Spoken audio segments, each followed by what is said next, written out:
All right, everybody. How's it? I'm DJ Blue Radio, and I have a special guest online with me, Mahlleh. Tell us who you are and what you do. Hey, what's going on, man? It's Mahlleh. Um, I am a sultry hip hop R&B artist. I am born and raised out of East San Jose. Currently, I'm based in LA, but I do music. I'm an artist and a musician and a producer, engineer. I do a lot of things, but mainly, what I'm here to talk about is my music and my artistry.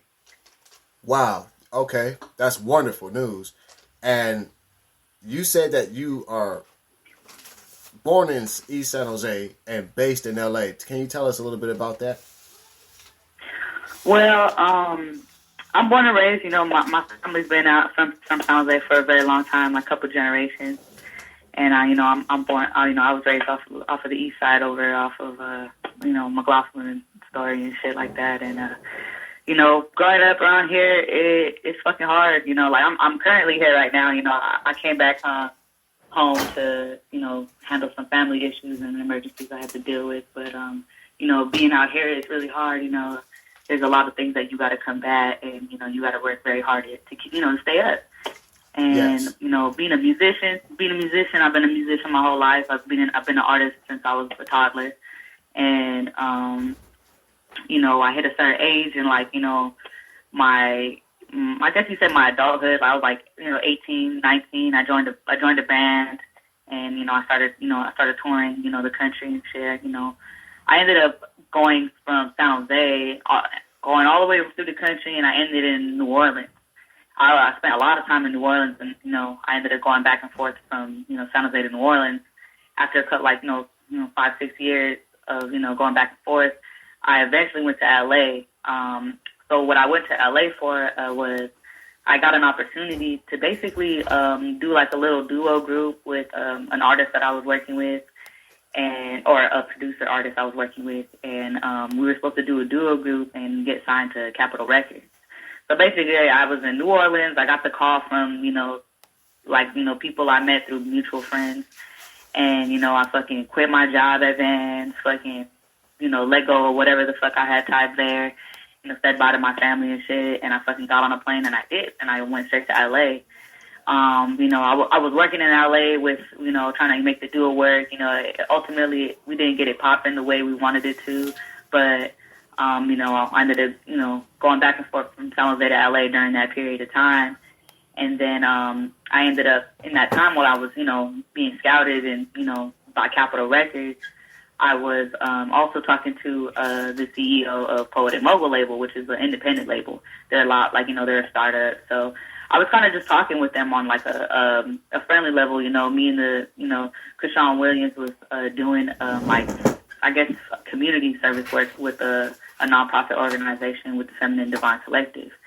And, we was doing that. And I ended up just staying out there doing, work with the Feminine Divine. And then I ended up just popping off. And for a long time, I was just living out my car out there. And then I just, I kept going back and forth from here to the Bay because I was in my car. So I was just visiting family and shit and just, kind of just being a little nomad. And then eventually, I was just I got signed to Poetic Mogul, because, I did my little prospecting work, my little internship work with the label.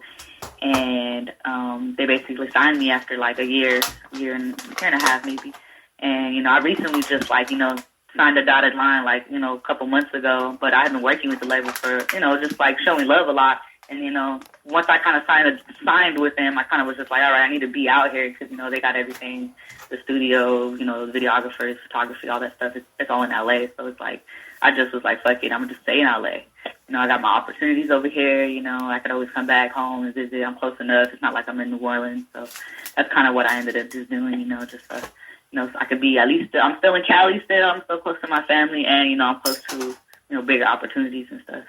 Wow, that's wonderful. That's really dope. I mean, I want to, tell me, what's it like to be signed?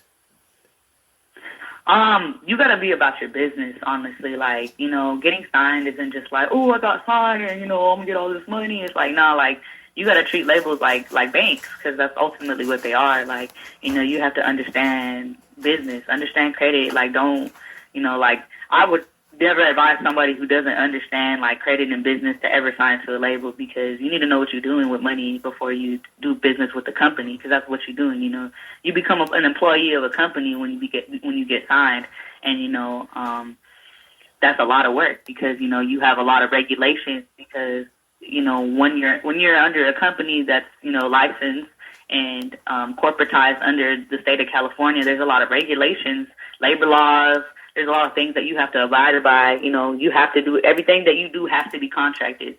And anytime I step into a studio, I ain't even hitting the mic unless we contracted and everything's signed. Release dates are set. You know, video shoots are set. Like, all that has to be set before you even hit the studio and start even like brainstorming on something that you're gonna put out. You know, and it's like you got to be quick about it. You know, it's like, you know, everything's being paid for. You know, and like usually, like with me, things have become in house because I have a big network. So for me, I have a bigger advantage than most signed artists because of the network that I have prior to getting signed and the way I do business. Like I've always been about my business even before getting signed. So, you know, like my position with the label is a little bit more intricate than most artists because of how I'm involved with the label. You know, like I'm really business savvy. I used to manage other artists and bands prior to being part of the label. So like I'm a little bit more of a special type of artist because I also am a big part of the team. I'm not just an artist. Like, you know, I'm going to help my team because I can do the damn job. You know, right now it's an independent label, so if I see something needs to get done, I'm going to go do it. Just like if I worked at like fucking Taco Bell, if I'm a cashier and I see the cook needs help, hey, I'm going to hop back there and help the cook a little bit so we can get these orders out. You know what I mean? Yeah. So that's how I think about it. Yes. So like, you know, but that's just me, like as being an artist, you know, like being signed, you know. Yeah, yes. And, you know, what was the name of your duo? We didn't really have a name. We didn't really get that far yet. But it was me and another artist producer. His name was Brandon Marks. And, you know, he had a lot of ties in with the industry. You know, he was like an industry kid. And, you know, but ultimately it was just like a conflict of interest with certain things. And, you know, like we really just weren't like going the same direction, you know. It was like, you know, he's cool people, you know, I got mad respect for the dude. He's hardworking ass fucking artist and he's got a lot of talent, but, you know, like it's a business thing at the end of the day. Like you gotta be about your business. You gotta make sure people are on the same like accord as you, you know, people who have the same kind of ethics as you, because, you know, if you do business with the wrong kind of people, you know, shit can come like really blow up in your face, you know. Yes. And does your work, does it aim or target any social or political issues so far? I would say so, yeah. Yeah. Majority of my music is very, I would call it like hood conscious, because that's kind of like how I feel like I am. Like, you know, I came from the hood and I tried my best to make sure I didn't get caught up in the game out here. You know, like I know a lot of people, you know, that I grew up with family members. And a lot of people just got caught up in a lot of like fucking unfortunate things. You know, people got locked up, people got killed, people got caught up in drugs. And, you know, politically, I want my people to make it. I want success for everybody.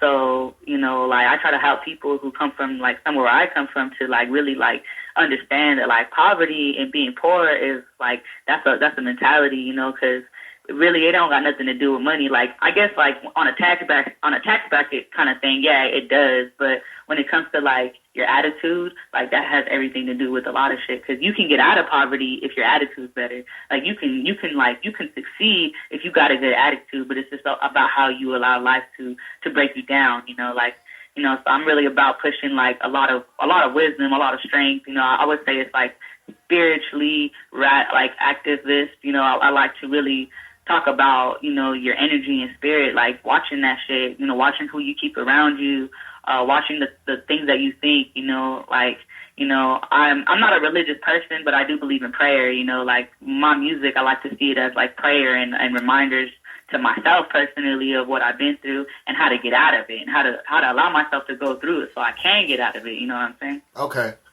That's what's up. And yeah, you said that you used to live in New Orleans. What was that like for you? Yeah. Honestly, that was a really big eye opener to like me as like a person, because I feel like out there, like it's such a culture of, like of people. Like, it's like one of the oldest port cities. It's the oldest port city in fucking America. Like that shit was a city before United States was even a fucking thought of. You know what I'm saying? Yeah. And there's so much culture there, and it really makes me think of people. Like people there, they really believe in a sense of like community and love. Like people really look out for each other, like out there, because it's like the history behind it. It really forced people to have that community, because the government wasn't going to help you out there. The government don't give a fuck about their people out there. And, it's up to each other for us to watch each other's backs when you're out there. So I feel like as a person, it taught me a lot on a business level. Shit, that's why I got my leg up. That's why I learned the game. Like my roots of understanding the game on like a real like fucking professional level, I learned it there. Working for I worked for Street Legends brass band. I was the manager for them. The fucking trombone player, that's my bro right there. I became family oriented with the people in the band, and like they my family, like real talk. Like I know his fucking sister. They're like his fucking nieces and nephews. They my nieces and nephews.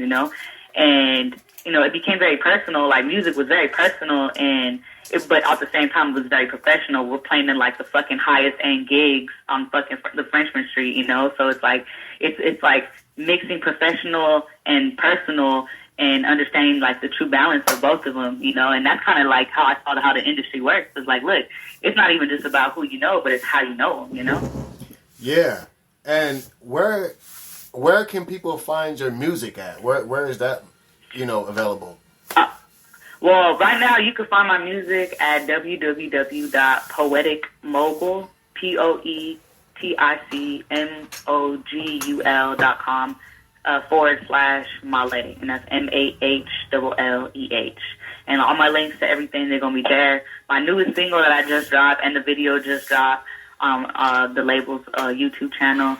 That shit dropped on Halloween, and that's called Over Again. It's produced by Sunsweat Gold out of LA, and yeah, that's something that that's the newest shit that you can hear from me.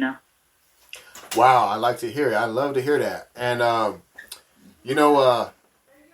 who are your biggest influences in the music industry or in the music business, if you have any? Like in the music business, man, I'm like on a business level, or you mean like on like on a business level, right? I mean on an industry level and a business level, or Well, okay, so I guess like people that I look up to, like on a business level, and people who I've learned from. Yeah, I've definitely learned a lot from. Master P. Master P fucking, he got business down to a fucking T. And, like a lot of people don't know, he got big out in Richmond, he got big out in the Bay Area, but, but he's from down south, And another one is Young M.A. Young M.A. is somebody I really like to watch and peep game. The Baby is also another person who I really, really appreciate as a person and as like a business person. Like I see the moves he makes. Nipsey Hussle did a lot of good shit. He did a lot of dope ass shit. He was very conscious and aware of his community, and I feel like he really talked to his demographic. Like he had that hood conscious shit. You know what I'm saying? And I respected that man. I knew a lot of my family members who looked up to him, and he kept those family members who were in prison positive. So like those are people that I feel like on an industry level that I respect them. I might not like fuck with their music all like hella hard, but I will listen to it and I support it because I support their business and shit. And like Young M.A, I do fuck with her because as a fellow female, and I'm in relationships with women as well. I feel like I really can relate to her, as a woman, Yes. But on another level, like business, she got her shit to the T. She's an independent artist. Shit, Chance the Rapper, like I learned a lot from him. But yeah, like that's kind of who I can think of.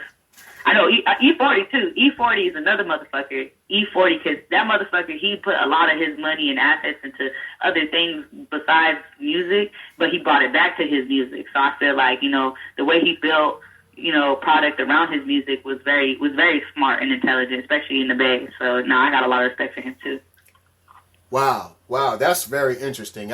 I'm sure that Young and May would love to hear that.